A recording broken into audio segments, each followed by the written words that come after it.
Member of Parliament for North Tongu, Samuel Okudzeto-Ablakwa, has taken on Lands Minister Samuel Abu-Jinapor over his denial of sale of state lands in the NPP government. The Lands Minister, at a press conference yesterday, in response to Samuel Okudzeto-Ablakwa's accusation of land grabbing and state capture, rejected allegations stating that most of the lands in question were handed to private persons to develop in the interest of the state.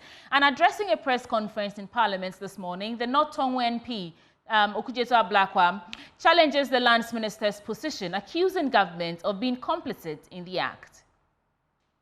When the Assurances Committee, which I chair, took a strong view of this situation and invited the Minister for Lands and Natural Resources, he once again failed to produce the list and was making excuses that it is such an onerous task, they are still compiling the data, and Lands Commission is struggling, and we should give them time. What is happening in this country? We have come to the firm conclusion, and a very informed one, that the Akufo-Addo Bawumia government is deliberately refusing to disclose the status of all public lands in our country because they are complicit. Because they know that when the full facts emerge, they will be exposed for the massive land grab, the unconscionable state capture that they have engaged in. So we condemn government's inability for more than 2 years, since Parliament demanded a compilation, a disclosure, the full data of all public lands.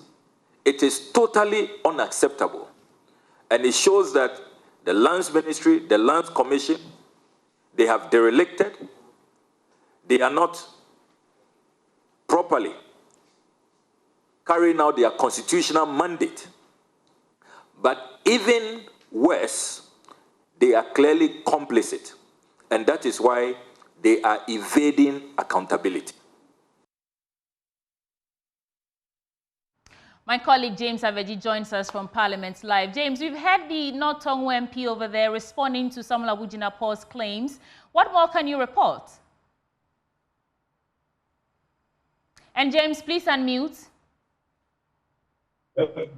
So he indicates that this is essentially in response to the minister's request for evidence over these allegations. For instance, on the issue about the Upper West Regional Parks and Gardens land, which earlier told us have been sold to a private developer to build a fuel station, he pulled out a letter from the Upper West Regional Lands Commission, which was sent to the Upper West Regional Minister, telling him that indeed the commission had duly sold that particular land to, the commission has actually leased off the land to the particular individual in question, essentially asking the regional minister to back up when he tried to intervene after his expose. He painted a bigger picture about a Justice Kwesi Ofori-Atta committee, sole inquiry committee, which he said the president constituted to look into